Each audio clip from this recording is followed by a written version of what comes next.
Assalamualaikum warahmatullahi wabarakatuh.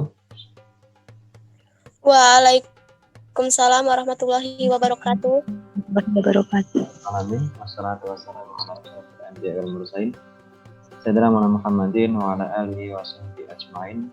Qala rabbi shrah li sadri wa yassir li amri wahlul 'uqdatam min lisani yafqahu qawli. Wajhidullahi rabba bi sayyidina Muhammadin sallallahu alaihi wasallam nabi rasulullah rabbi zidni ilma warzuqni fahma wasi'an.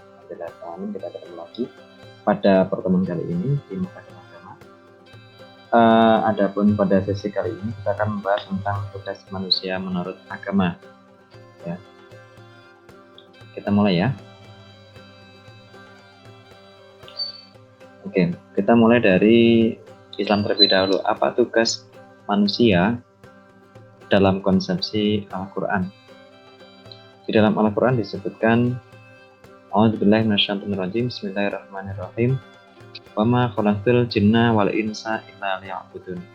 Dan aku tidak menciptakan jin dan manusia supaya mereka beribadah, melainkan supaya mereka beribadah kepadaku.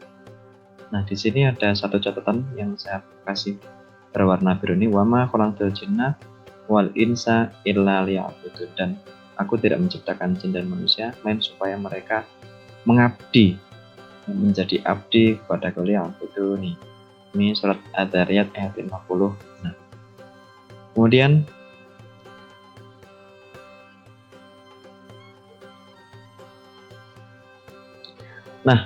dari sini kita jadi mengerti bahwa tugas manusia dalam konsepsi Islam, dalam konsepsi Al-Quran, itu tugasnya adalah menjadi Abdullah, menjadi hambanya Allah. Itu tugas manusia dalam konsepsi Islam adalah menjadi Abdullah atau menjadi hamba bagi Allah. Nah, ini pula yang dari kata abdun inilah yang kemudian nanti diderivasi menjadi kata ibadah. Nah, kita tahu bahwa ibadah itu apa? Ibadah itu artinya ya memposisikan diri, menunaikan beberapa kegiatan yang itu merupakan ekspresi dari kehambaan kita. Kita memposisikan diri kita sebagai hamba bagi Allah Subhanahu wa taala. Ini adalah ibadah. Kemudian tugas kehambaan ini terkait dengan yang pertama, asal tujuan penciptaan manusia.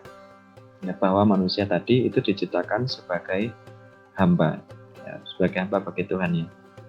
Kemudian selain itu manusia juga, kalau tadi itu kan secara umum ya, secara umum manusia itu diberi tugas sebagai hamba bagi Tuhan yang Maha Kuasa, bagi Allah SWT. Nah, kemudian selain itu, secara lebih spesifik, setiap manusia itu memiliki tujuan yang bersifat spesifik. Ya, ini terkait dengan asal penciptaan, asal dan tujuan penciptaan manusia yang lebih spesifik, person per person. Ada orang yang diciptakan untuk terlahir, kemudian dia berkembang sebagai seorang guru. Ada orang yang terlahir dan dia diciptakan dalam profesi sebagai seorang hakim, sebagai seorang dokter, dan seterusnya. Nah, melakoni fungsi-fungsi itu adalah bagian dari tugas kehambaan. Ini ya, jadi tujuan penciptaan itu dalam konteks secara global artinya memposisikan diri sebagai hamba, tapi dalam konteks individu itu juga terkait dengan asal tujuan penciptaan bagi masing-masing individu. Ada orang yang tercipta untuk menjadi seorang yang berprofesi tertentu, kemudian dia menjalani peran dalam kehidupan. Kemudian dalam konteks yang selanjutnya adalah mengenal kembali Tuhan. Nah, dalam Al-Quran disebutkan bahwa sebelum manusia dilahirkan itu, kita sering mengenal ya kalau ada ceramah-ceramah. Sebelum manusia dilahirkan, manusia itu dia hidup dalam alam kandungan. Nah, di dalam kandungan ini manusia ditanya itu kan, kau tahu siapa saya? Allah bertanya kepada manusia tersebut, posisi bayi tersebut dalam kandungan. Kamu tahu siapa saya? Tahu? Alastu birabbikum qalu bala syaitan. Apakah engkau mengakui aku adalah Tuhanmu? Ya. Nah, kemudian ketika dalam kandungan, bayi itu mengakui bahwa Allah sebagai Tuhannya. Nah, kemudian ketika dia lahir, itu sama seperti orang yang mimpi terus bangun tidur. Orang yang mimpi kemudian bangun tidur, maka dia mengalami lupa ya. Kita kan sering kali kalau mimpi bangun itu kan lupa apa yang kita alami, apa yang kita alami saat mimpi tadi kan lupa. Demikian juga ketika kita terlahir kita lupa dengan apa kejadian yang terjadi saat kita masih dalam kandungan. Nah, kemudian sebab itulah tugas kita sebagai manusia adalah untuk mengenal kembali Tuhannya, siapa yang dulu telah menciptakan, dari mana kita berasal dan kemana kita akan menuju. Ini kalau dalam konsepsi orang Jawa punya sangkan paraning dumadi. Kita berasal dari mana, kemudian kita menuju ke arah mana penciptaan kita. Maka dalam proses di alam dunia ini kita penting untuk kembali mengenal Tuhan, siapa Tuhan yang Maha Kuasa, dan bagaimana kita berhubungan dengan Yang Maha Kuasa dengan memposisikan diri kita sebagai hamba. Kemudian seperti melanjutkan pembahasan kemarin ya, bahwa salah satu tugas manusia itu adalah apa ini?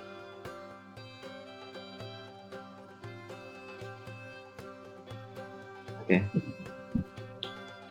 Kemudian salah satu tugas yang lain adalah tadi ya, kemarin sudah kita bahas bahwa manusia itu terdiri dari dua bagian ya, ada tiga ya, ada bagian yang disebut sebagai nafas, kemudian ada yang disebut sebagai ruh, dan ada yang disebut sebagai nafas, ruh, dan satu lagi jasad. Ya. Nah, dalam kontestasi ketiga bagian itu kemudian manusia mengalami pergolakan. Di situ ada hawa nafsu, di situ ada syahwat. Nah, salah satu manusia bertugas untuk mengendalikan nafas dan mengendalikan dari kotoran-kotoran hawa nafsu dan syahwat, sehingga ketika menjalani kehidupan di dalam dunia ini manusia bisa berperan secara positif dalam kehidupan. Nah, maka berperan dalam kehidupan itu juga bagian dari tugas kemanusiaan, tugas kehambaan juga. Ya. Contohnya apa?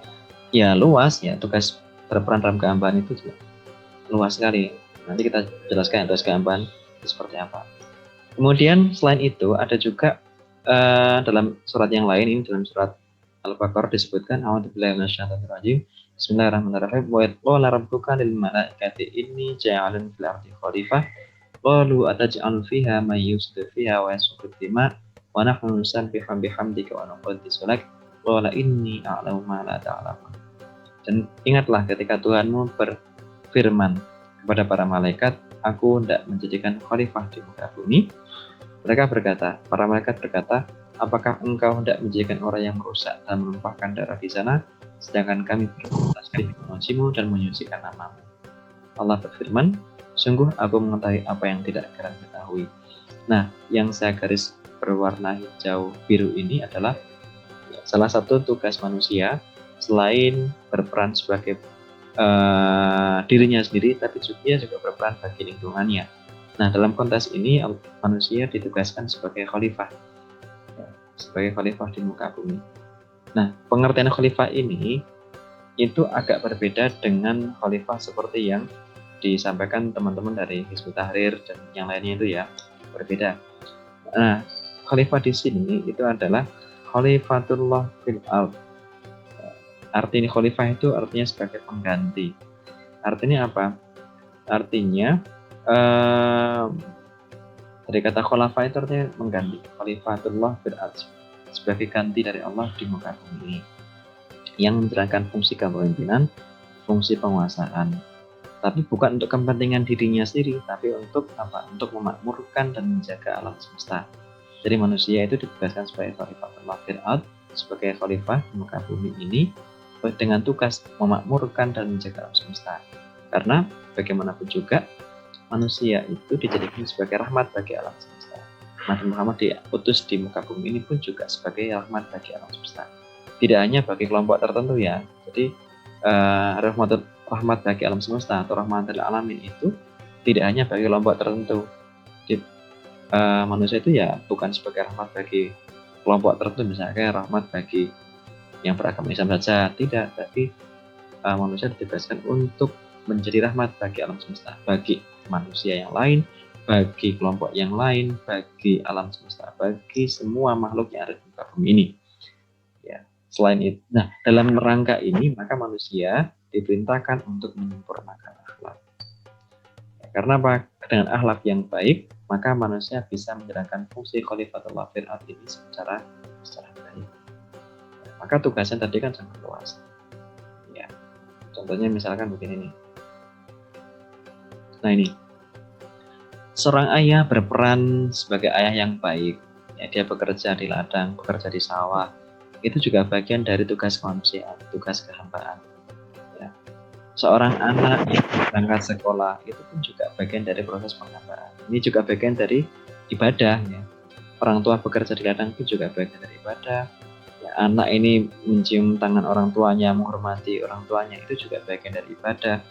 Ya, itu bagian dari proses, bagian dari penunaian terhadap tugas-tugas kehambaan manusia. Ya, ini si adik ini mendahulukan kakaknya, itu juga bagian dari tadi penghambaan. Ya, bagian dari proses itu semua. Kemudian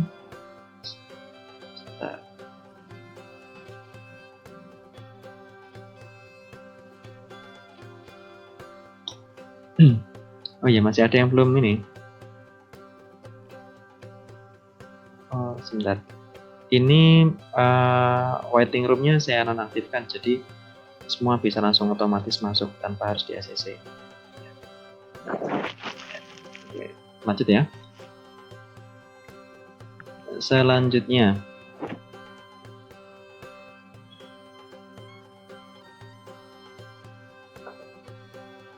seorang petani yang dia bekerja di sawah, ya, seorang pedagang yang dia bekerja di pasar, ya, ini juga bagian dari proses menunaikan peran dia dalam kehidupan. Nah, menjalani peran-peran kehidupan ini juga bagian dari proses ibadah, bagian dari tugas kemanusiaan dan juga tugas kehambaan.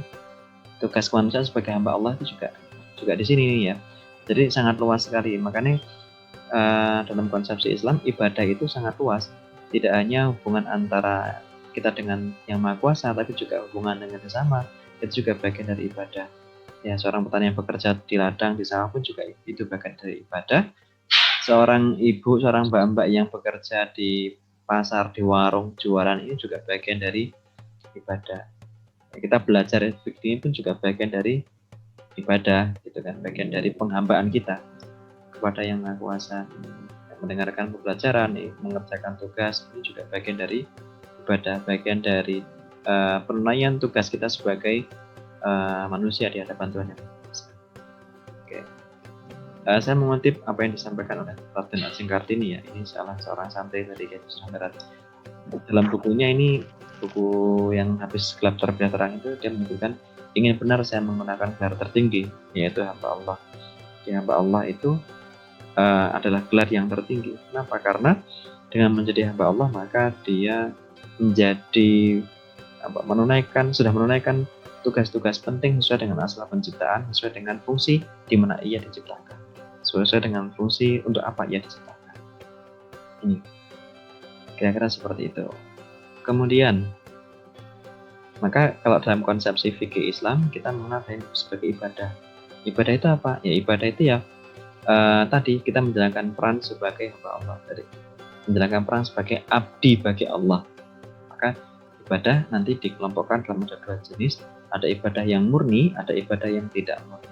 Ibadah yang murni itu apa? Ibadah murni adalah atau yang mahdoh adalah ibadah yang hanya menyangkut hubungan antara manusia dengan yang Maha Kuasa. Jadi hubungan antara manusia dengan Allah itu disebut sebagai ibadah murni. Dalam Islam kita mengenal ada yang disebut sebagai puasa, sholat, yang itu hanya hubungan antara manusia dengan yang Maha Kuasa. Tapi ada juga ibadah yang ghairu mamdhah. Ibadah ghairu mamdhah itu apa? Ibadah ghairu mamdhah ibadah yang juga berkaitan dengan orang lain, bersedekah, yang membayar zakat, ya, wakaf, hibah, kemudian membantu orang lain, ya, menolong teman, tersenyum kepada teman, itu juga bagian dari ibadah. Ini ya, kita ikut membantu teman ya, meskipun itu beda agama, meskipun beda kelompok, itu juga bagian dari ibadah. Oke, gitu. Tadi dalam konsepsi Islam ya. Lalu kemudian dalam konsepsi kekristenan seperti apa? Nah, kita lihat dulu penciptaan manusia menurut Alkitab. Dalam Mazmur disebutkan bahwa Tuhanlah yang mempunyai bumi beserta segala isinya dan dunia. serta yang diam di dalamnya. Pada mulanya ya Tuhan menciptakan alam semesta ini dan segala isinya. Ya, dalam proses penciptaan ini dilakukan selama 5 hari dari waktu ke waktu ya, bertahap, dan kemudian pada hari ke-6 Tuhan menciptakan makhluk-makhluk hidup, ada binatang dan segala macamnya, dan terakhir Tuhan menciptakan manusia. Nah, manusia ini diciptakan sebagai ciptaan yang paling akhir sekaligus yang paling sempurna. Nah, yang pertama kali diciptakan itu adalah Adam ya, Nabi Adam alaihissalam itu adalah manusia pertama diciptakan. Kemudian Ibunda Hawa diciptakan, diambil dari tulang rusuknya. Kemudian lalu tugas manusia dalam konteks kekristenan seperti apa? Yang pertama, tugasnya sebagai rekan sekerja bagi Tuhan. Dalam Yohanes disebutkan, aku tidak menyebut kamu lagi hamba, aku tidak menyebut kamu lagi sebagai hamba, sebab hamba itu tidak tahu apa yang diperbuat oleh Tuhannya. Tetapi aku menyebut kamu sebagai sahabat, karena aku telah memberitahukan kepada kamu segala sesuatu yang telah kudengar dari Bapakku. Ini yang disampaikan oleh Yesus kepada murid-muridnya ya. Jadi bahwa manusia itu posisinya bukan lagi sebagai hamba dalam konsep Kristen ya, bukan lagi sebagai hamba tetapi sebagai rekan sekerja Tuhan. Untuk apa? Ya untuk menjalankan fungsi-fungsi kemanusiaan dalam menjaga alam semesta ini. Kemudian ini kan, aku telah memberitahukan kepada kamu segala sesuatu yang telah aku dengar dari Bapakku. Apa saja itu misalkan? Nah, yang pertama, ini termasuk tugas yang kedua ya. Tugas yang kedua adalah memuliakan dan meninggikan nama Allah. Kemudian di dalam Wahyu 4:11 dinyatakan bahwa ya Tuhan dan Allah kami, Engkau layak menerima puji-pujian dan hormat dan kuasa, sebab Engkau telah menciptakan segala sesuatu, dan oleh karena kehendak-Mu semuanya itu ada dan diciptakan. Jadi tugas yang kedua adalah memuliakan dan meninggikan nama Allah. Kemudian yang ketiga, tugas yang ketiga dalam konsepsi kekristenan adalah beranak cucu dan menguasai bumi. Allah memberkati dalam kejadian ya, dalam Kejadian 1:28 dinyatakan bahwa Allah memberkati mereka, lalu Allah berfirman kepada mereka, beranak cuculah dan bertambah banyak, penuhilah bumi dan taklukkanlah itu, berkuasalah atas ikan-ikan di laut dan burung-burung di udara dan atas segala binatang yang merayap di bumi. Jadi setelah pada hari pertama 2, 3, 4, 5 semua tercipta, kemudian pada hari ke-6 Tuhan menciptakan makhluk-makhluk hidup di situ, termasuk binatang segala macamnya. Terakhir Tuhan menciptakan manusia. Untuk apa? Ya untuk berkembang biak di situ. Kemudian diperintahkan untuk menguasai semua makhluk hidup yang ada di bumi ini, baik di darat, di laut ataupun di udara. Kemudian dalam konsepsi agama Hindu, manusia itu tugasnya apa? Dalam konsepsi agama Hindu, manusia itu disebut sebagai swambu. Ini manusia pertama ya, disebut sebagai makhluk yang berpikir. Swa itu artinya mandiri, mbu itu artinya berpikir. Jadi manusia itu adalah makhluk yang mampu berpikir. Nah, dalam konsepsi agama Hindu, manusia terdiri dari dua bagian, yaitu jasmani dan rohani. Nah, kemudian tujuan kehidupan manusia dalam konsepsi agama Hindu adalah catur purusarta. Catur itu 4, ya, purusarta 4 itu apa saja? Yang pertama adalah dharma, yang kedua arta, yang ketiga kama, dan yang keempat adalah moksha. Dharma itu apa? Dharma itu jalan kebenaran. Di dalam konsepsi agama Hindu, manusia itu bertugas untuk berpegang teguh kepada dharma, tentang ajaran kebenaran, menjaga ajaran kebenaran, menunaikan ajaran kebenaran. Yang kedua, tujuannya adalah arta, untuk mencapai kekayaan dan penghidupan. Kekayaan ini fungsinya bukan untuk diakumulasi, tapi sebagai bagian dari bekal dalam menjalani kehidupan, ya, serta dimanfaatkan untuk tujuan-tujuan yang baik. Kemudian yang ketiga adalah kama atau keinginan. Jadi manusia itu memiliki keinginan yang tertentu. Kemudian terakhir adalah moksha. Moksha itu ya bersatunya diri dengan Yang Maha Kuasa. Ketika manusia sudah terlepas dari siklus karma, maka siklus reinkarnasi, maka manusia akan bisa masuk ke dalam moksha. Nah, ini adalah tujuan yang paripurna dalam ajaran Hindu sebagai manusia. Oke, baik, demikian yang dapat saya sampaikan. Bagi yang mau berdiskusi, silakan bisa langsung bertanya jawab, langsung aja pertanyaan. Nanti kita diskusikan di sini. Silakan.